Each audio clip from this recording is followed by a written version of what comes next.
for me, I don't really have a practice or a routine that I have for alternate picking. A lot of it is in my hand position. I choke the pick off really, really shallow so there's not a lot of material sticking underneath my hand, and I also keep the pick so that it's almost parallel to the string, but not too much. Some people, when they have the pick parallel, it's harder to pick the string. I have it just a little bit turned so that it almost nudges the string over. The other thing too for me with some of the picking patterns that I have, they would just be totally inaudible if there wasn't the palm muting technique that I use myself. I like to put the bridge of my hand right here, the meat of it, right across the bridge of the pickup, I mean the bridge there, and just kind of roll it forward to dampen the strings. It's different amounts that I roll it forward to deaden the strings. Like the more that I go up there, sometimes I'll just completely choke the string off, like in Train of Consequences.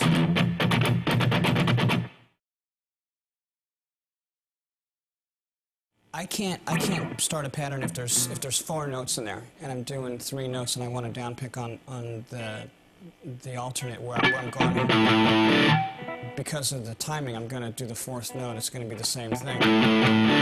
It's going to be an up pick on the 4th note. If I want to down pick and I go down, up, down, down, the timing is going to be a little bit suspect when I go from string to string. Sometimes I'll start with an up pick and then go down. So I try and keep it as flowing as possible in between notes. And the other thing, too, is I cheat a lot when you're asking me how I go back and forth between strings. I'll anchor my finger either on the pickup ring or on the strings. And that's kind of the muscle memory in my hand will tell me how far it is from string to string.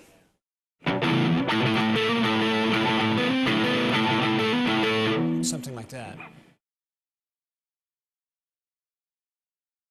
The injury that I had was called Saturday night palsy, and the muscle that comes across the top of your hand here, I had a nerve injury that it was pinched inside of my bicep here on the radial ulnar nerve, and this muscle here stopped communicating with the nerve. So when my hand was in this position, so the palm was facing up, I could pull the muscle up this way, I could close my hand and everything like this. If my hand was in this position where the palm was facing down, I couldn't do nothing. It just hung like that.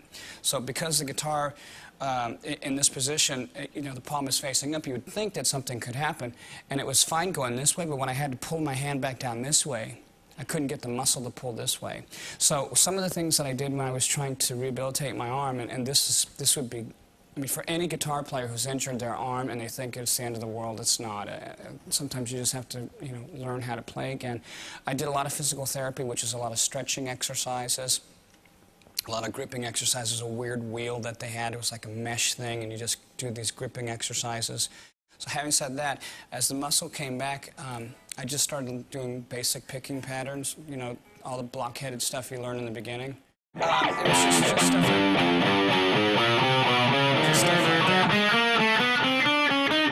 And I couldn't do any of that because, and I would stop as soon as I made a mistake.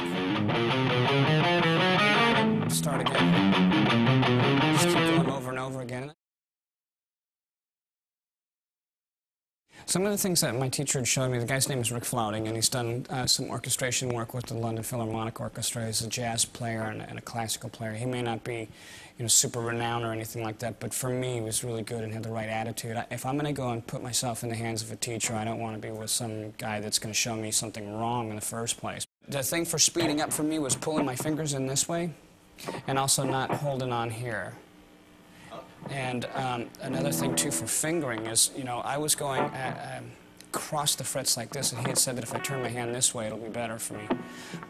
Because my guitar hangs really low, it's kind of hard to change that, but I try and do it as much as I can to discipline myself. When I was in Metallica, I had brought this riff to them that I had invented, and nobody had ever seen this before. It was called Spider Riff.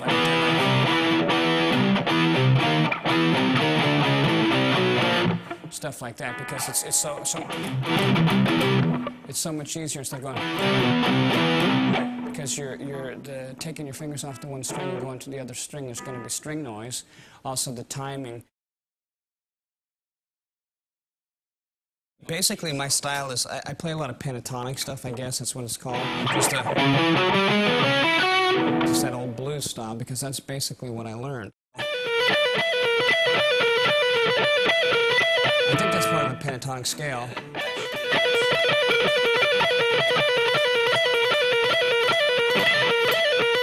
And then that's basically all those scales. If I did it really slow, it'd be a...